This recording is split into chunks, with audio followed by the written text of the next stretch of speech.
Assalamualaikum warahmatullahi wabarakatuh. Perkenalkan, nama saya Nur Samsiah. Saya adalah dosen pada jurusan Keperawatan Poltekkes Kemenkes Bandung. Pada kesempatan kali ini, saya akan memaparkan mata kuliah yang saya ampu, yaitu mata kuliah Keperawatan Anak. Pemaparan mata kuliah Keperawatan Anak disampaikan sebagai salah satu bentuk pemaparan dari proses delivery, interaction, dan assessment. Adapun sistematika pemaparannya terdiri dari deskripsi mata kuliah, capaian pembelajaran, bahan kajian, metode pembelajaran, serta asesmen atau penilaian. Paparan ini dibuat untuk menyiapkan bukti unjuk diri kinerja Tridharma Perguruan Tinggi bidang pengajaran sebagai salah satu persyaratan pada sertifikasi dosen tahun 2023. Mata kuliah Keperawatan Anak menguraikan tentang konsep dan teori serta praktek atau aplikasi asuhan keperawatan anak pada rentang sehat sakit sesuai dengan pertumbuhan dan perkembangan dengan memperhatikan prinsip-prinsip yang aman dan efektif melalui pendekatan proses asuhan keperawatan. Mata kuliah ini berada pada semester 4 pada program studi D3 Keperawatan dengan kode mata kuliah PAT 319 dan bobot SKS 3 SKS yang terdiri dari 2 SKS teori dan 1 SKS praktikum. Dengan koordinator saya sendiri dan tim teaching sebanyak 4 orang. Adapun capaian pembelajaran prodi pada mata kuliah ini, yang pertama, menguasai konsep asuhan keperawatan klien pada rentang sehat dan sakit pada berbagai tingkat usia, mampu memberikan asuhan keperawatan pada individu, keluarga, dan kelompok, baik sehat ataupun sakit, kegawat daruratan dengan memperhatikan aspek bio, psiko, sosial, kultural, dan spiritual yang menjamin keselamatan pasien sesuai dengan standar asuhan keperawatan. Mampu mengelola asuhan keperawatan sesuai dengan kewenangan klinis, serta menyelesaikan pekerjaan berlingkup luas dengan menganalisis data serta metode yang sesuai dan dipilih dari berbagai ragam metode yang sudah maupun yang belum baku dengan menganalisis data. Adapun capaian pembelajaran pada mata kuliah keperawatan anak diharapkan mahasiswa mampu menguasai konsep dasar keperawatan anak, mampu menguasai konsep dasar keperawatan anak sehat, mampu menguasai konsep dasar neonatal esensial, mampu menguasai konsep asuhan keperawatan pada anak sakit, mampu menguasai konsep asuhan keperawatan pada anak dengan gangguan pemenuhan kebutuhan cairan dan elektrolit dari sistem perkemihan, pencernaan, dan vaskuler. Mampu menguasai konsep asuhan keperawatan pada anak dengan gangguan pemenuhan kebutuhan nutrisi, patologis dari sistem pencernaan dan metabolik endokrin. Mampu menguasai konsep asuhan keperawatan pada anak dengan gangguan aktivitas, patologis dari sistem persarapan dan muskuloskeletal. Mampu menguasai konsep asuhan keperawatan pada anak dengan gangguan pemenuhan kebutuhan aman dan nyaman, patologis dari sistem termoregulasi dan imun. Mampu menguasai konsep asuhan keperawatan pada bayi risiko tinggi, mampu menguasai konsep asuhan pada anak dengan kebutuhan khusus, mampu menguasai konsep asuhan keperawatan pada anak dengan gangguan pemenuhan kebutuhan eliminasi, patologis dari sistem pencernaan, perkemihan, kelainan kongenital, dan perioperatif care, serta mampu menguasai konsep manajemen terpadu balita sakit pada tatanan layanan kesehatan. Bahan kajian pada mata kuliah keperawatan anak terbagi ke dalam 14 pertemuan, baik itu pertemuan teori maupun pertemuan praktik. Adapun bahan kajiannya adalah 1. Konsep dasar keperawatan anak. 2. Konsep dasar keperawatan anak sehat yang terdiri dari konsep tumbuh kembang, imunisasi, anticipatory guidance, dan konsep bermain. Konsep neonatal esensial, asuhan keperawatan pada anak sakit yang terdiri dari konsep hospitalisasi dan terapi bermain di rumah sakit.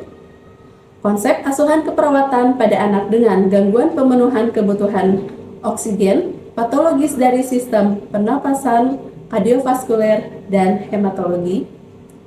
Konsep asuhan keperawatan pada anak dengan gangguan pemenuhan kebutuhan cairan dan elektrolit, patologis dari sistem pencernaan, perkemihan, dan vaskuler. Konsep asuhan keperawatan pada anak dengan gangguan pemenuhan kebutuhan aman atau nyaman, patologis dari sistem termoregulasi dan imun. Konsep asuhan keperawatan pada anak dengan gangguan pemenuhan kebutuhan nutrisi, patologis dari sistem pencernaan dan metabolik endokrin. Konsep asuhan keperawatan pada anak dengan gangguan pemenuhan kebutuhan aktivitas, patologis dari sistem persarafan dan muskuloskeletal. Konsep asuhan keperawatan pada bayi resiko tinggi. Konsep asuhan keperawatan pada anak dengan gangguan pemenuhan kebutuhan eliminasi, patologis dari sistem pencernaan, kemih, kelainan kongenital atau perioperatif care. Konsep asuhan keperawatan pada anak dengan kebutuhan khusus, serta yang terakhir yaitu konsep manajemen terpadu balita sakit. Untuk mempermudah proses perkuliahan teori serta praktikum, kami menyusun beberapa bahan ajar yang terdiri dari RPS, modul pembelajaran, panduan praktikum, SOP praktikum, daftar tilik, dan video pembelajaran. Referensi yang kami gunakan terdiri dari textbook ataupun e-book, antara lain buku pelayanan kesehatan neonatal esensial, buku pedoman SDIDTK, buku bagan manajemen terpadu balita sakit dari Kementerian Kesehatan Republik Indonesia. Selain itu juga ada Wong's Essential of Pediatric Nursing, Wong's Nursing Care of Infant and Children, buku ajar keperawatan pediatrik dari Khairdan Karman, Pediatric Nursing, Caring for Children and Their Family dari Potts dan Mendelko, serta buku tumbuh kembang dari Suciningsih. Kami juga menggunakan referensi pendukung yang berasal dari beberapa jurnal penelitian dosen yang kami integrasikan dengan mata kuliah. Selain itu, kami juga menambahkan referensi dari undang-undang berdasarkan materi pembelajaran yang terkait seperti Undang-Undang Perlindungan Anak. Metode yang kami gunakan dalam proses pembelajaran ini adalah student-centered learning, di mana mahasiswa terlibat aktif dalam proses pembelajaran. Di antaranya, kuliah atau ceramah interaktif, small group discussion, di mana mahasiswa dibagi ke dalam kelompok kecil, kemudian diberikan kasus, didiskusikan, dan disajikan dalam presentasi kelompok. Cooperative learning, mahasiswa mencari materi yang sesuai dengan materi pada RPS, didiskusikan di dalam kelompok, dibuat makalahnya, dan dipresentasikan serta dibahas dengan dosen. Untuk metode pembelajaran praktikum, kami melakukan demonstrasi. Metode pembelajaran lainnya adalah role play, dan metode ini digunakan pada materi prosedur terapi bermain di rumah sakit, di mana sebelumnya mahasiswa diberikan tugas untuk membuat rancangan terapi bermain sesuai dengan kasus yang dibagikan oleh pembimbing kelompok. Kemudian, untuk materi MTBS kami melakukan dengan metode studi kasus. Beberapa metode pembelajaran ini kami susun dan terapkan agar capaian pembelajaran pada mata kuliah ini dapat tercapai dengan optimal.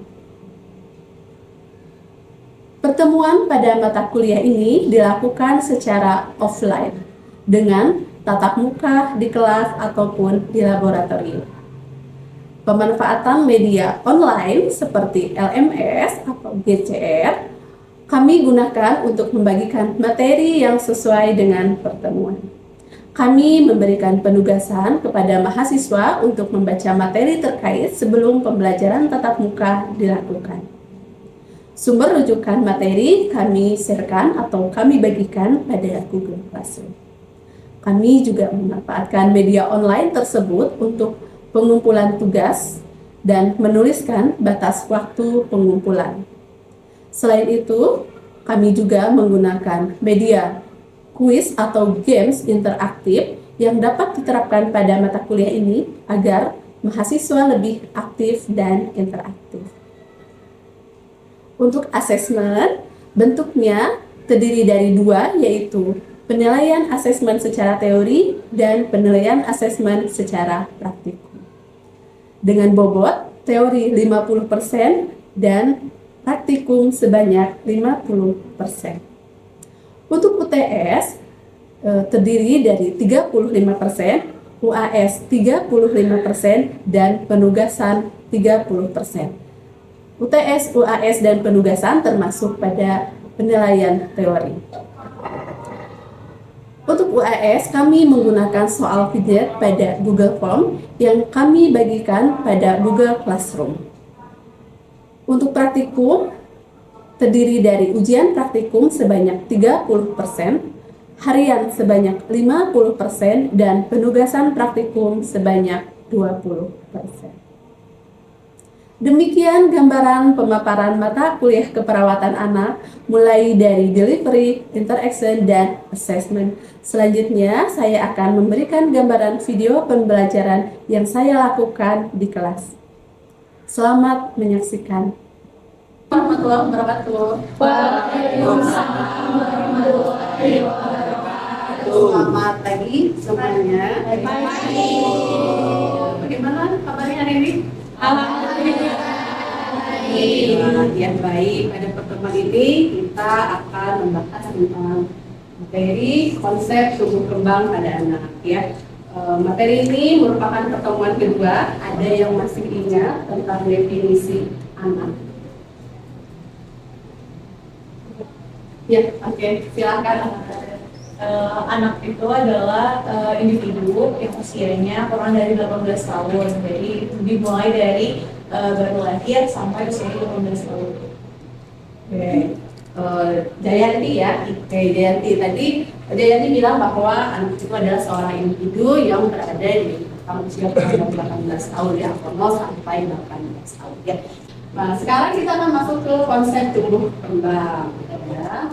Oke. Tujuan pembelajaran hari ini yaitu yang pertama mendefinisikan tentang tumbuh kembang, kemudian menjelaskan ciri-ciri tumbuh kembang, yang ketiga menyebutkan dan menjelaskan prinsip tumbuh kembang, kemudian menyebutkan dan menjelaskan faktor-faktor yang mempengaruhi tumbuh kembang, kemudian menyebutkan dan menjelaskan tahap tumbuh kembang anak ya, kemudian menjelaskan dan menyebutkan teori tumbuh kembang pada anak atau teori perkembangan pada anak, dan yang terakhir adalah menjelaskan tentang kebutuhan dasar tumbuh kembang pada anak. Ya, jadi ini adalah materi-materi yang nanti selama 100 menit ke depan kita akan pelajari bersama-sama ya.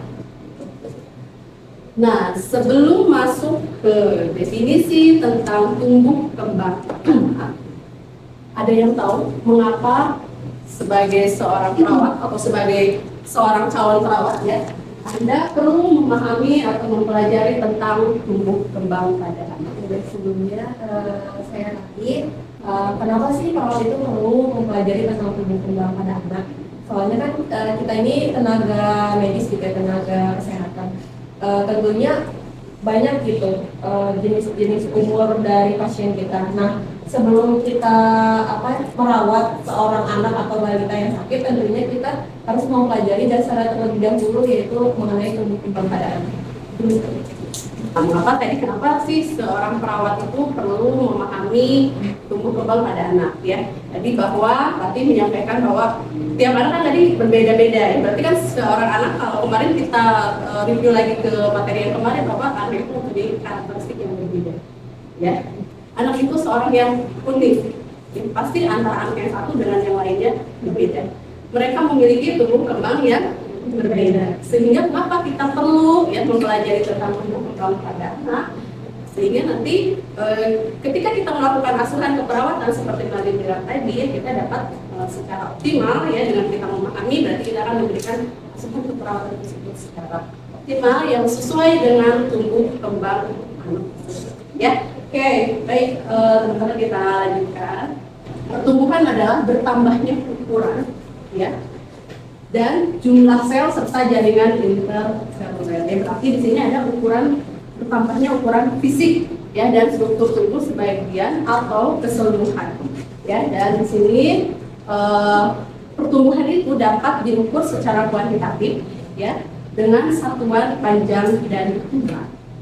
Ya, jadi misalnya termasuk aspek dalam pertumbuhan itu ada berat badan ya, kemudian tinggi badan, ya, lingkar kepala, lingkar lengan atas, ya. Nah itu adanya pertambahan secara fisik yang dapat diukur secara kuantitatif, baik dengan satuan berat ataupun satuan panjang. Ya, perkembangan adalah bertambahnya struktur dan fungsi tubuh, ya, yang dari awalnya sederhana ke arah yang lebih kompleks.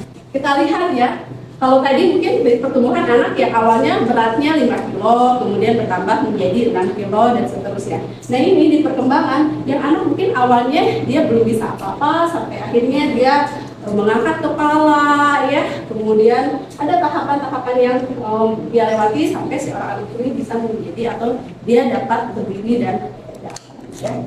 Oke, nah selanjutnya adalah ciri tumbuh kembang pada anak ya. Jadi di sini ada beberapa ciri atau yang perlu kita lihat ya terkait tumbuh kembang pada anak. Yang pertama, perkembangan itu menimbulkan perubahan. Jadi artinya bahwa setiap perkembangan itu akan menimbulkan perubahan. Contohnya, ketika seorang anak itu perkembangan intelijensianya berkembang, itu akan ada pertumbuhan dari serabut-serabut otak. Ya, jadi itu yang dimaksud mengapa di sini perkembangan ini menimbulkan perubahan. Kemudian pertumbuhan dan perkembangan pada tahap awal menentukan perkembangan pada tahap selanjutnya. Ya, jadi misalnya ya, anak itu kan dia nggak langsung tiba-tiba berdiri. Ada nggak yang seperti itu? Ada ya, yang tiba-tiba misalnya ketika dilahirkan langsung aja tiba-tiba begitu. Dia kan melalui tahapan-tahapan, ya. Misalnya si bayi itu dari mulai dia mengangkat kepala, ya, kemudian dia duduk, ya, kemudian merangkak, baru dia bisa berjalan. Jadi ada tahapan-tahapannya. Enggak langsung tiba-tiba yang anak itu langsung bisa jalan atau berlari gitu ya. Oke. Kemudian yang nomor 3, pertumbuhan dan perkembangan mempunyai kecepatan yang berbeda. Ya, nah ini setiap anak tadi ya, setiap anak itu kan memiliki kecepatan dalam pertumbuhan dan perkembangan. Jadi anak A dengan usia yang sama itu akan berbeda ya, karena mereka mempunyai kecepatan yang berbeda, tidak sama 100% ya. Oke, kemudian nomor 4, pertumbuhan berkorelasi dengan perkembangan. Itu biasanya ada kecepatan perkembangan itu dibarengi juga dengan kecepatan pertumbuhan pada anak tersebut. Ya. Kemudian nomor 5, perkembangan mempunyai pola yang tetap. Ini meskipun tadi ya setiap anak itu akan memiliki kecepatan pertumbuhan dan perkembangan yang berbeda, tetapi mereka memiliki polanya apa, yaitu dari cephalokauda, dari kepala ya itu. Kan anak mulai yang dia bisa di awal itu kan mengangkat kepala ya. Baru nanti bawa ke bawah sampai bisa gitu. Atau pola yang berikutnya, jadi ada 2 ya, yang pertama cephalokauda, yang kedua adalah proximal. Ya, jadi biasanya kemampuan gerak kasar dulu yang bisa anak lakukan, baru kemampuan gerak halus. Anak itu akan mulai atau akan bisa berdiri, baru dia bisa menulis ya. Nah itu pola tetap. Jadi setiap anak tuh polanya akan sama, tapi kecepatannya akan berbeda-beda ya. Oke. Nah selanjutnya prinsip tumbuh kembang ya. Perkembangan merupakan hasil dari proses kematangan dan belajar. Ya, jadi kematangan itu biasanya ada di instinktif ya, bawaan dari anak sendiri, sedangkan belajar kan itu dipelajari dari eksternal ya. Kemudian pola perkembangan dapat diramalkan. Jadi kita bisa meramalkan pola perkembangan dari anak itu. Misalnya, saat ini anaknya udah bisa duduk. Nanti selanjutnya dia akan bisa apa? Jadi itu sudah bisa diramalkan atau sudah bisa diprediksi oleh kita ya. Selanjutnya ada faktor yang mempengaruhi tumbuh kembang pada anak. Ya, ada faktor internal, ada faktor eksternal. Ya, salah satu faktor internal atau yang termasuk ke dalam faktor internal yang pertama adalah ras atau etnis. Misalnya saya sebagai ras Indonesia, yang tentu akan beda dengan ras Mongoloid ya, atau misalnya ras Hispanik gitu ya, karena kan ya kita dari herediter kita adalah seorang ras dari Indonesia, dari Asia gitu ya. Oke, kemudian keluarga ya. Nah ini keluarga juga menjadi faktor eksternal yang mempengaruhi tumbuh kembang pada anak ya. Misalnya dalam keluarga itu kan ada yang kecenderungan dia itu bawaan dia itu yang pendek, atau ada yang tinggi, ada yang besar misalnya ya. Oke, kemudian umur ya, nah ini juga tentu akan mempengaruhi tumbuh kembang pada jenis kelamin ya, antara laki-laki dan perempuan ya, ini juga sama akan mempengaruhi tumbuh kembang pada anak. Kemudian genetik ya, misalnya pada anak yang memiliki sindrom bawaan genetik seperti Down syndrome ya. Nah itu juga tentu akan mempengaruhi tumbuh kembang pada ya. Selanjutnya yaitu faktor eksternal ya. Nah ini di sini faktor eksternal itu mencakup 3 area utama. Yang pertama yaitu faktor prenatal atau ketika anak itu sebelum dilahirkan atau pada saat kandung ya. Kemudian yang kedua adalah faktor persalinan, dan yang ketiga faktor pasca persalinan. Apa contoh dari faktor prenatal? Yang pertama dari gizi, ya. Gizi itu sangat penting. Kemudian mekanis, ya. Nah ini pada saat ketika dikandung ya ada masalah mekanis ataupun misalnya toksin, ya, atau racun atau zat kimia. Nah ini juga akan mempengaruhi dari tumbuh kembang anak. Endokrin ya, misalnya anak yang dilahirkan dari ibu yang memiliki masalah endokrin atau radiasi, misalnya seorang ibu yang terpapar ya, yang terpapar radiasi, kemudian infeksi ya, ada juga kelainan imunologi. Nah ini juga menjadi faktor yang mempengaruhi terhadap tumbuh kembang anak. Ya, kemudian ada anoksia embrio. Kemudian psikologis ibu. Nah, ini juga biasanya kalau ibu-ibu ya atau ibu hamil yang mengalami masalah psikologis, entah itu misalnya kehamilannya tidak diinginkan, ya, atau misalnya ya tadi kan tidak diinginkan tuh banyak ya, apakah itu misalnya dari korban kekerasan atau yang lainnya. Ini juga secara psikologis itu akan mempengaruhi kondisi tumbuh kembang pada anak, ya.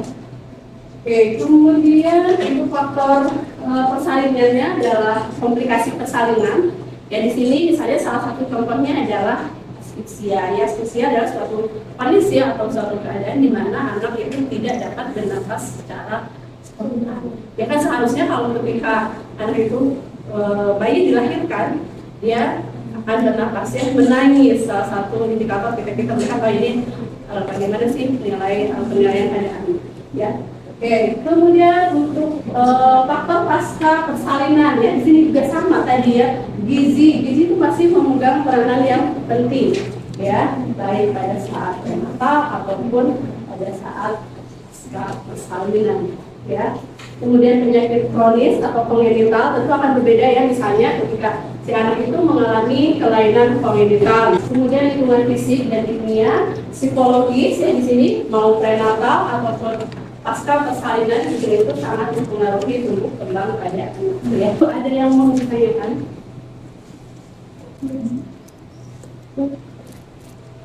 Terima kasih Ibu izin pertolongan ini, saya juga terima kasih Ibu ya. Terima kasih Ibu sudah menyampaikan materi. Terima kasih Jayati ya. Tadi pertanyaannya bagus sekali nih. Apakah ya kaitannya dengan ras ya tadi ya, apakah misalnya ras kita dengan ras yang lain ya untuk pertumbuhannya bisa diprediksi ya?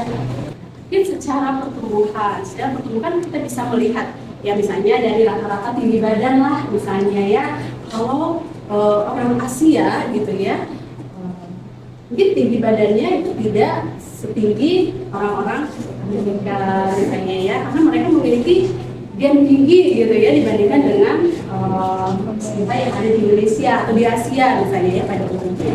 Di sini Cinta izin bertanya, apa yang akan terjadi jika pada fase urogenital ini contohnya anak perempuan itu Bu, tapi dia itu fatherless, jadi tidak ada sosok ayah dalam keluarganya gitu Bu. Apa yang terjadi dan apa pengaruhnya terhadap tumbuh kembangnya, apakah nanti akan lebih lama atau bagaimana?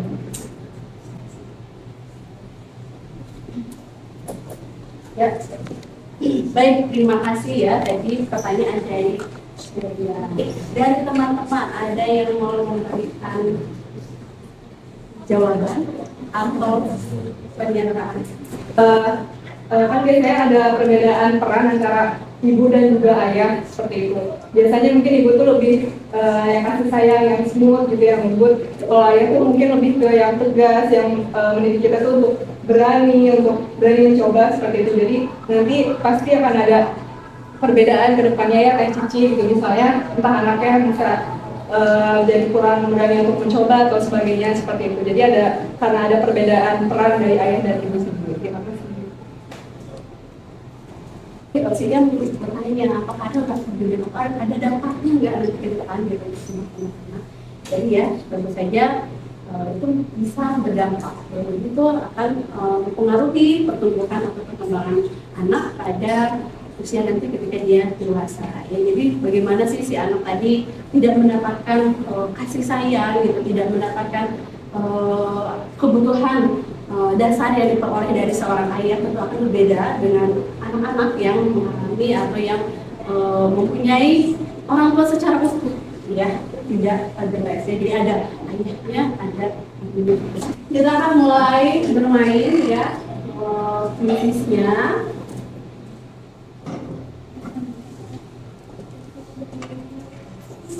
Jelaskan. Siap ya?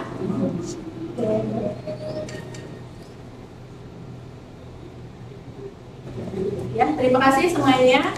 Saya akhiri. Assalamualaikum warahmatullahi wabarakatuh. Waalaikumsalam warahmatullahi wabarakatuh.